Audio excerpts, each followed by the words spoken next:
there. Hey. Thanks for chatting with us today. Thanks for having us. Thank you. So let's start off talking about that 21-minute oneer.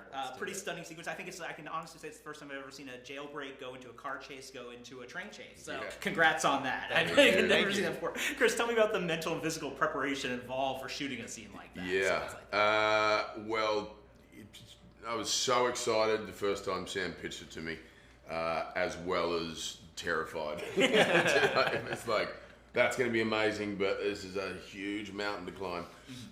So I just come off the back of Thor: Love and Thunder, where a lot of my workouts were, bodybuilding, aesthetic, sculpt, body shaping, to immediately needing to be way more athletic, and so a lot more cardio training, a lot more functionality, movement, flexibility.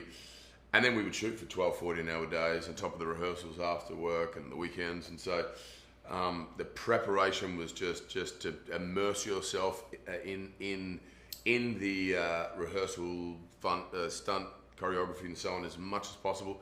The emotional side of things was probably the biggest component for us that we were even more excited about, to integrate within the crazy action this very strong emotional story that people could connect to. And dive deeper into who this character was, what the family dynamic is. And that's what I think is resonating with an audience at the moment.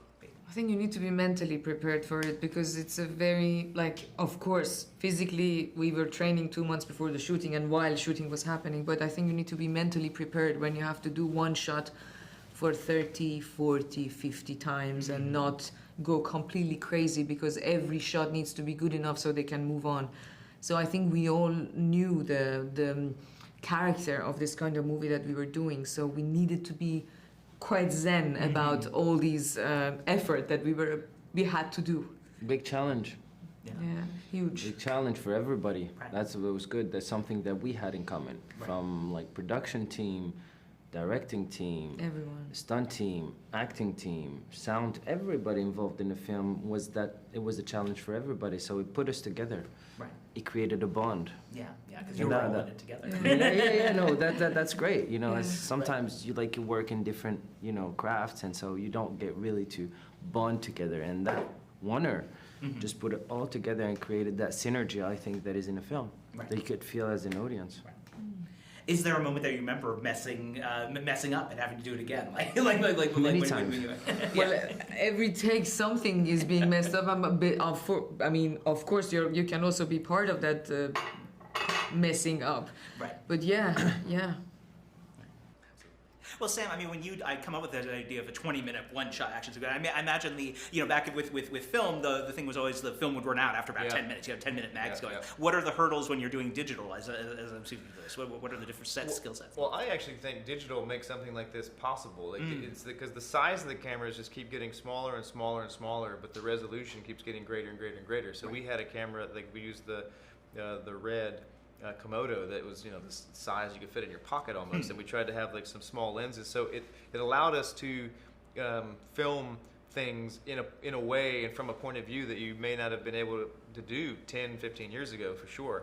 And and because digital, you're not necessarily running out of film, you can fill the card, but those cards have a lot of space, so you can shoot very long continuous sequences. And I think so technologically the advances have helped with something like this as a means of storytelling, and I'm so super appreciative. And we're always trying to push the limits technologically, and how do we what gadgets can we use to improve the filmmaking or get a new point of view? Because at the end of the day, a lot of stories have been told in similar ways. A lot of punches have been thrown throughout the history of action cinema.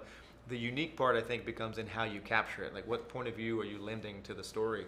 And that's all I can give you is my unique point of view. Right. I always love looking for the hidden cuts, the place where you mask it. So there are a few places I was maybe right there. So that was I love that, man. We should put that up online and have people vote on where it was it. It was a George Miller and a few top directors about the first one going, I couldn't find the stitches. I couldn't, and that blown away. And so I think Sam did such an incredible job at blending each sequence to feel like it is that one continuous shot. It's pretty cool. Well, Goldshift, you have this amazing scene on the roof where you're about to fall off, and Chris has to grab you and everything. And what was that sequence like to film for you, and doing that particular scene? It was amazing. I loved the fight on the roof, and it was the fight that actually, because of all the falls, they had to cut it because the falls they wouldn't allow me to do them. So it is that moment that yesterday in the audience, the moment he grabs her, it's like everyone goes like, oh my god, and you see that. I mean, as she's ready to die for him, he's ready to die for her, and they're not in love together. So it's incredible. It's a moment.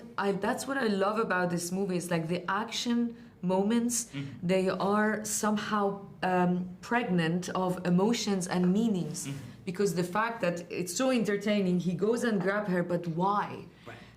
There is something in there that is what makes everything even more magnified and more like, whoa, there is. And then the Zorab comes and say, now you're gonna watch her die, and you feel it. This is like drama is in there. It's not only action. That's what I love about Extraction too. And Adam, speaking of death, I'll save this till after the movie comes out, but you die in the course of the movie. Yeah, you get the death scene. How did you feel about that? And do you hope you come back? Because Tyler supposedly died at the end of the first movie. It's part of what makes a film great. I mean, you need to separate from people. I think this character is attaching. I mean, you get attached to him, you relate to him a little bit, and I think his death is serves the film. I mean, it's really important, and I think you have to be realistic. I mean, what they go through, one of us has to die at least, Well, they wanted to kill me too. Did they? Oh, really? Yeah. Oh, wow. Okay. Yeah. Amazing. And I was saying, guys, it's enough. One is enough. Yeah. Right. You gotta save something for the third one. Exactly. Yeah. No. It was great. Yeah. I love dying in that helicopter. Right. Yeah. It was I fun to didn't do. like it at all. I didn't like it. Yeah. I don't love it. Right. But you're right. There always has to be that sacrifice. Like there's always a character, and they're the ones that remember. The one that dies is usually the one that's remembered. Like we lost him. We lost him. Yeah. I think that's important. That's good emotions. That's important for the film, and watching it in the audience yesterday, the moment he gets shot, really before getting to the helicopter, the audience were like, oh no, you could feel this, and that was the best reward. Oh my god! Yeah, that's it. That works. That works. People, that they works care for his character. Yeah, I was scared. Like people didn't care. No, Yeah. they care care. for him. Right. They don't want him to die.